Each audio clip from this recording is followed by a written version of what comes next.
So hi everyone, I hope you're doing really well. Welcome to this episode where I hope to give you a bit of an insight into my own mindset in the hope that it helps you reflect upon yours. And what we'd like to think about is this principle concerning a mindset of saving versus a mindset of multiplying. And what I'm going to do is give you 3 examples from my own life and see if it might help you reflect on yours. So go back over 10 years when I was learning to drive, just learned to drive. And what I used to do every single day, I would receive an email from a company called petrolprices.com, and what that would give me is a list of top 10 of the cheapest fuel court prices for me to go and fill up my car. Whenever the time came for me to fill up my car, I would look at the email for that day, go in and see where the fuel court was, the fuel station was, and go and drive and visit it. And sometimes I might be driving, I think my radius was 3 miles, so sometimes I'd be doing a 6-mile round trip to go and save myself a penny a litre from a refill fuel in my car. And that's not a too good use of my time. I was on a saving mentality. I'm going to go and save a penny a litre, and it might take me 20 minutes to go and do that round trip, 6-mile round trip. What I really should have done, because I also worked at the co-op at this point in time, is I should have just gone and rather than spend my 20 minutes doing that round trip, I should have gone and worked an extra hour overtime, which is about £7 an hour, and I'd be quids in. What I should have gone is from a savings mindset to a multiplying mindset.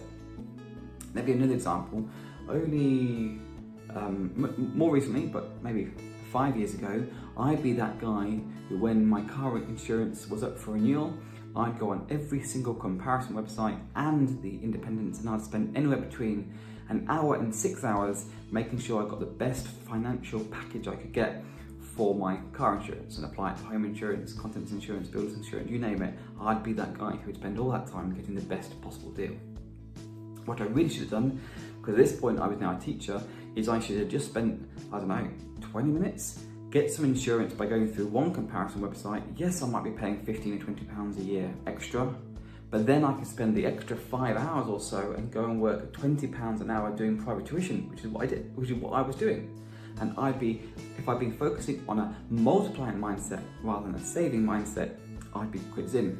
And now we apply it, the last one, to the world of investing. When we first started our very first project, we found, and it was a £20,000 refurbishment. That was our budget, that's what we thought we needed for it.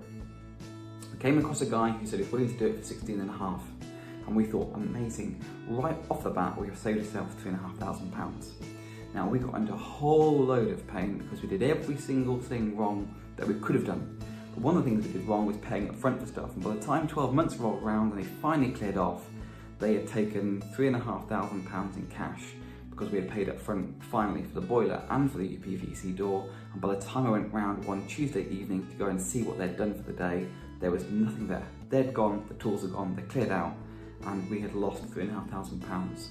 It then took us a further 2 months to find someone willing to come and work on the project to finish it off, because trades hate finishing off other people's work.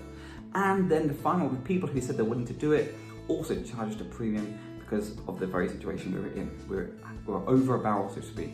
So in all, we spent way more than the £20,000. We should have just gone with a good builder and got it done in, 6 to 8 weeks. Not only that, the tragedy of it all is that then went from a buy-to-let to a buy-to-sell strategy, which means in the last 6 years we lost out in £60,000 capital appreciation and 6 years of rental income, and we only sold it 6 years ago for approximately £2,000 profit. So if I'd switched from being a saving mindset to a multiplying mindset, I would have done much better, much sooner. Let us know if this resonates with you. Let us know where you're at in terms of mindset. Let us know if you ever even thought about this before as a concept, as an idea.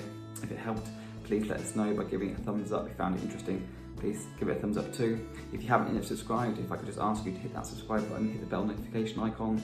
We hope to document our own property investing journey, but also offer tips and hints so you can improve your property investing game too. And finally, just before I close, please stay tuned on Friday. We wanted to let you know we have managed to sit down with a private investor, a guy I've not met. I had one chat with him, which was about, 3.5 hours, I think it was. The last 20 minutes in the car park, the hotel car park, we talked about finances. And I just said to him, as an off chance, I said, would you be willing, if we had another one, and sat down in a couple of weeks' time, would you be okay if I bought my phone and the tripod and recorded it? And he said yes. So our very second meeting, where I recorded a good chunk of it, I think about an hour and 48 minutes. I'm editing that at the moment. I can't share it all, of course, because it is some of it's sensitive, but I am cutting down nuggets that I hope you'll see how he interacts, how he speaks, what we talk about, and give you a real flavour for a live property discovery day, and probably a private investor discovery day. So stay tuned for the next one. That should come out on Friday. Can I just say thank you ever so much for all of your support, all your likes, all your shares, all your comments. It helps us out. Please keep them coming. We do really appreciate you.